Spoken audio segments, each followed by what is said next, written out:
Deep beneath the loud stories America tells about its victories, there exists a quieter tale buried under dust and silence. In 1884, a remote mining town named Briar Hollow vanished from every map without warning. No official ever wrote about it again, and families who lived there left nothing behind except a few scattered artifacts. What happened in that forgotten valley became a secret no one dared to revisit for generations. Briar Hollow was once a hopeful settlement of miners, dreamers, and families seeking fortune in the newly discovered silver veins of the mountains. People worked with fire in their lungs and ambition in their eyes, carving tunnels deep into the earth. Rumors said the mine stretched farther than any other in the region, almost unnaturally so. Some claimed the caves whispered back when workers shouted. The town's hidden tragedy began with a discovery made during a routine excavation. A group of miners broke through a wall of ancient rock, revealing a cavern glowing with a strange blue light. The air felt colder there, heavy with a stillness the men couldn't explain. In the center of that chamber sat a stone slab engraved with markings no one recognized. Word of the cavern spread quickly, and soon the entire town buzzed with speculation. Some believed the chamber held the remains of an indigenous legend. Others whispered that it was a natural wonder waiting to be exploited for wealth. But the oldest resident, a reclusive woman named Marla Finch, warned that the miners had uncovered something meant to stay buried. Marla claimed the mountains held a story passed down through forgotten tribes, a tale of a silent chamber that consumed those who disturbed it. She begged the mayor to seal the cavern immediately. But greed outweighed caution, and the mayor ordered further exploration, believing the light might come from priceless minerals that could make Briar Hollow famous. The second mining team entered the cavern with lanterns, tools, and a sense of triumph. But within minutes, strange things began happening. Their voices echoed back distorted, as if someone else repeated their words in a deeper tone. The ground vibrated faintly, like a heartbeat pulsing through stone. Some miners turned back, but others pressed on, curious and fearless. At the cavern's far end, they found a narrow tunnel leading downward. Against warnings, they descended, disappearing into darkness. Hours passed with no sound from the team. When a rescue group finally ventured down, they found the tunnel empty. Not a single tool, footprint, or lantern remained. It was as if the men had been erased.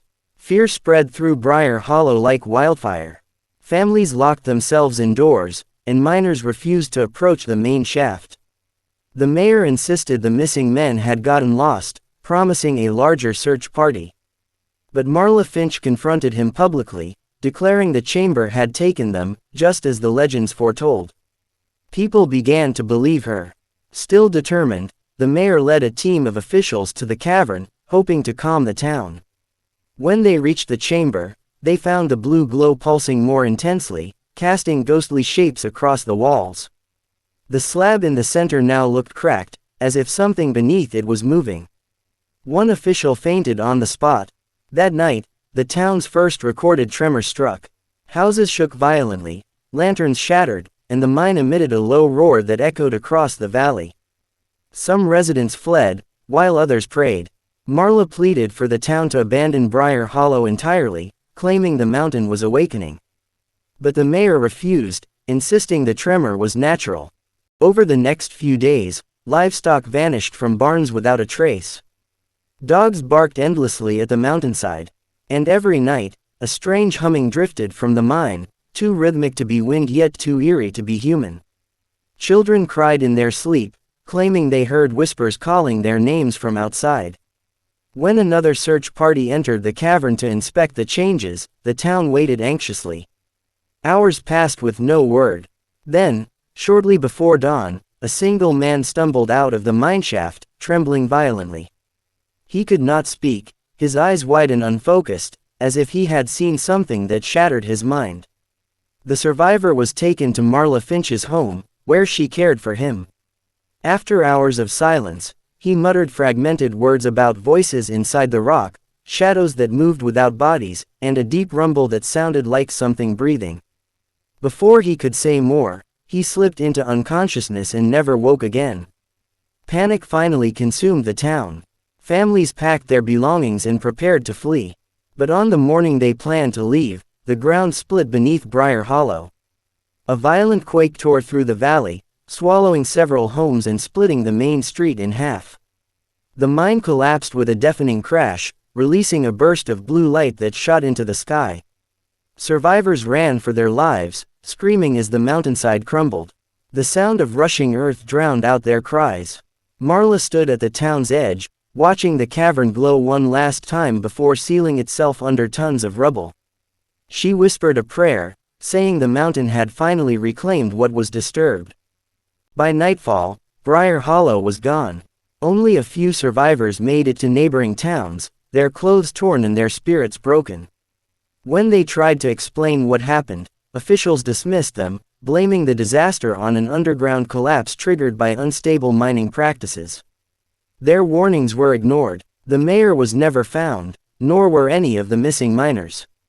Local authorities marked the valley as unsafe, banning entry and placing it under government supervision. Within months, all records of Briar Hollow disappeared, erased from public documents as if the town had never existed. A silence fell over the incident. Years later, travelers passing near the sealed valley reported seeing faint blue light flickering through cracks in the rock at night. Some claimed they heard distant echoes, like voices trapped beneath the surface. But every investigation sent by the authorities denied these claims, citing optical illusions and wind acoustics. The surviving families moved across the country, changing their names and avoiding questions. Some tried to rebuild their lives, but they carried the weight of what they had witnessed. Children grew up fearing mountains, and elders warned their grandchildren never to dig where the earth feels unnaturally cold. Marla Finch became a quiet wanderer, traveling from town to town, warning miners and settlers about respecting ancient land. Most dismissed her as eccentric, but those who listened avoided tragedies of their own. She lived long enough to see America grow, cities rise, and the old stories replaced by new narratives.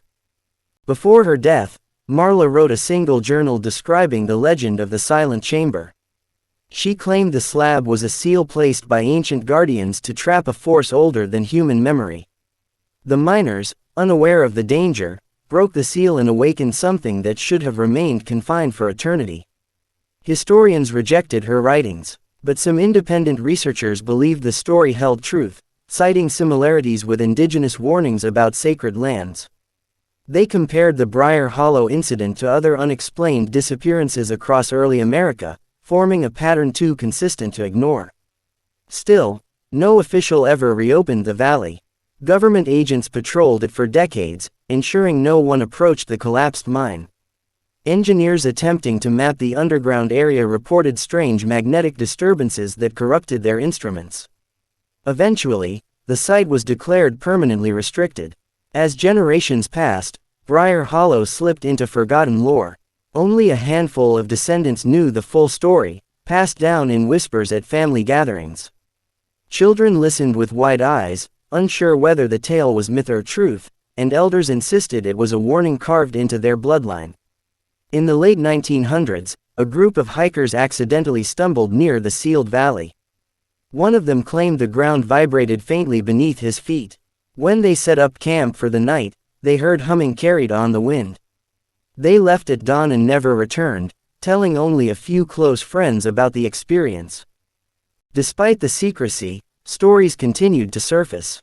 Night drivers on nearby highways reported seeing a soft blue glow in their rearview mirrors. Construction workers claimed their equipment malfunctioned when digging within miles of the valley. Every rumor pointed back to the forgotten mine of Briar Hollow.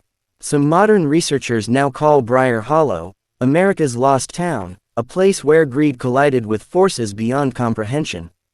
They believe the disaster serves as a reminder that not every secret of the earth is meant to be uncovered. Nature hides its mysteries for a reason, and those who pry too deeply pay the price. Even today, satellite images of the region blur mysteriously over the valley, as if the land refuses to be captured. Locals avoid discussing it, fearing ridicule or unwanted attention. But on quiet nights, some still claim they feel a faint tremor when the wind shifts, like the mountains remembering what was once awakened.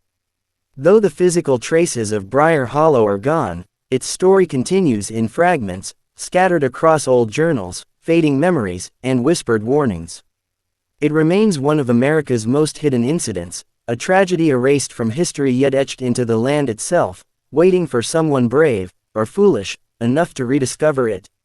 And so the valley sleeps, silent and sealed, holding the echoes of those lost to the deep. The blue glow has not been seen openly in over a century, but those who know the story understand that some things never truly disappear. They merely wait beneath layers of time, hidden from history but never forgotten by the earth.